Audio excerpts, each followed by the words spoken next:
Ladies and gentlemen, welcome to Tiny Blue Games. My name, of course, is Caesar Chris, and today we're playing Guild Wars 2.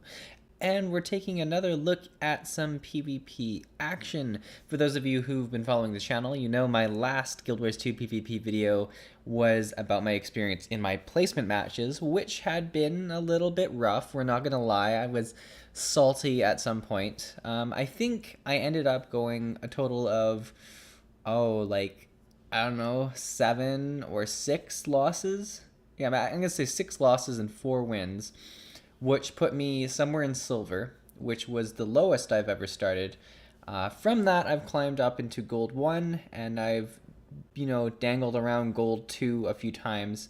And I'm kind of just between gold 1 and gold 2 currently, so that's where I reside. And to be honest with you, that's kind of where I end up playing most of my seasons, just because I don't put in a ton of time into it. For instance, I'm a casual player. You guys know the channel. I'll go in, you get to gold 2 for a bit, and then I'll decay down and then just sort of get the decay off. Maybe I'll have a few losses. I never play enough consistently to start getting up towards the end of gold. But maybe one season when I'm really invested, I will do that. But we'll see. So I'm playing my Necromancer again, and I've kind of switched things up a little bit. I'm playing a build that's off meta battle, so I'm not taking any credit for it. But it's a bit of a variation on a power build that I've kind of enjoyed. And what it focuses on is giving yourself boons. Specifically, you give yourself a lot of might. And there's a few things that giving yourself might does. Obviously, it buffs your damage that you're able to do. But whenever you give boons, when you're in your Shroud form, you actually heal yourself, like your actual health bar. And then whenever you're out of your Shroud form and you gain boons, you're just gaining back life force. So because of that, you're able to really use the Shroud form a fair bit. So you see at the start here, we do end up dying, but what you'll find on this build is we're actually a great player to be in the center, in the mid fight, really be soaking up some damage and doing a deceptive amount of damage, because what people will first see us as is kind of a tank when we start. So because of that, people actually kind of, I'll go through what happens right off the bat from mid fights. Mid fights, as a Necromancer, you're quite often focused, so people will jump right on us. They'll then realize that we're built as more of a tank power build instead of the Condi build, and because of that, they might switch to a different target, which is great because then we can kind of open things up a bit. Or they might continue on us, and we'll just go to Shroud and mitigate a lot of damage while our teammates can do a lot of pressure to them. The other really good thing, and I'm actually going to be really terrible at it right now, but we have a lot of condition reversal or removal. Specifically, we have our signet, we have a shout that also transfers a condition depending on how many people we hit with the shout, and then we have our consume condition heal as well. So with those 3 abilities, you're very much able to mitigate a lot of the Condi burst that does happen.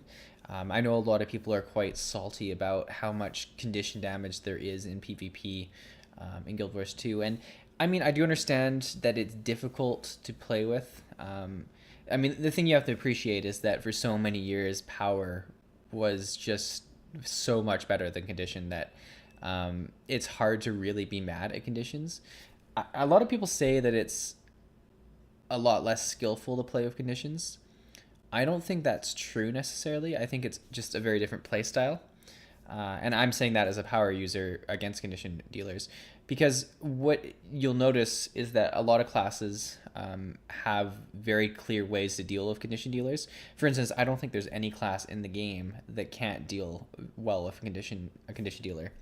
For instance, on my Necromancer, I can just redirect the conditions back at them, which removes it from me pretty safely. But if I was a condition Necromancer and I redirected the conditions at them, that would be very devastating. Particularly, some thieves are really good. Like, condition thieves are really good at removing conditions from themselves. Warriors can make themselves resistant to conditions for quite a while, long enough that they can actually kill people right out, usually. there's a lot of condition removal out there if you build your class for it. I think one of the big thing, especially as casual players, is just being aware of all the different ways you can remove conditions. Because a lot of people sort of think of one specific button to remove conditions, and that's fine, but you need to have backups in case they have another person who comes and Connie bombs you right after. It's just very good to know all the different ways. So you've been watching my gameplay, and I guess I really haven't been talking about the gameplay much. You'll notice that I'm just a very good bruiser class. Notably, when I'm stacking a bunch of might on myself, once I get up to like 15 to into the 20s of might, I'm actually doing a significant amount of damage, especially in my shroud form. I can hit up to I don't know, like 5 or 6k with my shroud 5, but even just the shroud 1, just the auto attacks with the the scythe does a significant amount of damage. You're hitting between 1 and 2.5k, and when you're auto attacking people, you're stacking might on yourself and healing yourself quite a lot. I find one of the most survivable ways that I deal with like huge fights or a lot of pressure on a base is I'll just go into my shroud, and I'll just auto attack as much as I can, and because of that I'm able to stay alive for quite a while. And then another survival tip for big team fights is going to your greatsword, which, hey, you get to use a greatsword on a necromancer. That's pretty exciting. Going to your greatsword and using your number 4, which will put down this big pulsing AoE blind field, and then just using your 1 on your greatsword in that field, you'll start to generate a lot of life force if you don't have enough, and then get a lot of might out there too. And then whipping out a 5 just to interrupt people as well and bringing them into you is also really good. It's a very fun build. I gotta say I've been very thrilled playing it. I haven't really felt weak against anyone in particular. The times I do die, I'm often ganged up on by a few people, and there was pretty much no way that I'm going to survive that. There's obviously some people that are just really good, specifically Condi classes that do a tremendous amount of Condi damage really fast can get to me. I mean, we see the Burn Guardian from time to time in this season. And if they're able to just kill me before I'm able to react, maybe they stack me up with burns and then interrupt me, I do die in those situations.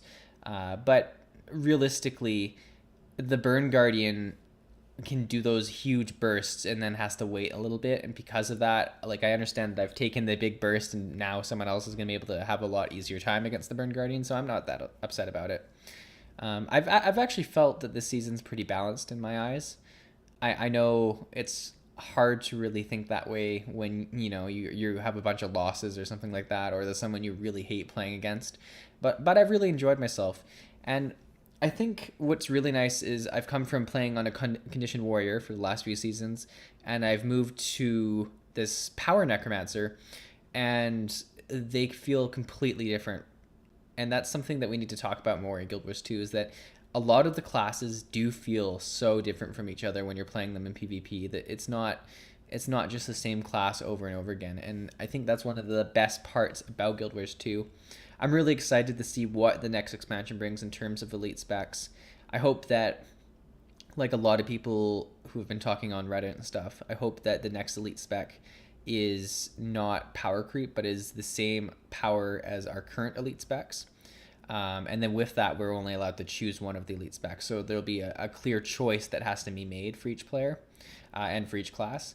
And because of that, it'll be now, do you want to be a druid or do you want to be this other type of ranger? Like, it'll be a very clear choice, and that's something that'll be very interesting for PvP. I like that it'll really give a lot of people a huge amount more diversity to play their class, hopefully. I mean, depending on how things are implemented, obviously. I'd like to hear what you guys playing right now in PvP.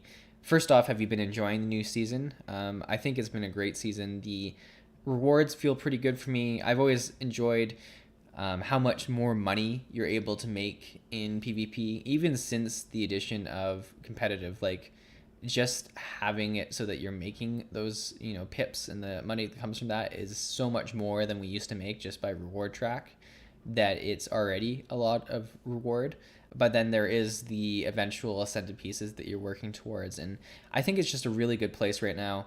I definitely feel like every day I go on and do my daily PvP game, and I usually play a couple times until I win, and then I'm just happy. I get a good casual few games. I also think one of the best parts about the PvP in Guild Wars 2 right now is that the average game length is between 10 and 15 minutes, and that's like the exact sweet spot I want for a game that I can just go on and do a couple rounds before dinner, or like when I get back from work or something like that. I think it's a really nice game length. Whereas a lot of the other games I've been playing for PvP, such as Paragon, it's a very fun game, but it's between half an hour and an hour usually to play it. And that gets to be a bit more of a time commitment where I have to really think, hey, this is what I'm going to be doing for the next little while. So buckle up. But yeah, those have been my thoughts on PvP, and I've really been enjoying it. You can see in this game actually that we did quite bad at the start, but turned it around. And I think that's something that people often like to see, where it's not just a complete stomping one way or the other. So yeah, guys, have you been enjoying the new season of PvP? And if you have, what have you guys been playing? I'd love to hear about it. And obviously go check out this build on Meta Battle. I will try and remember to link it to the comments. If I don't, please comment in the video and tell me to get it up there, or post it yourself. I will approve that comment. But yeah, thanks for watching, guys. I hope you are having a great time, and I'll see you in the next video. Thanks.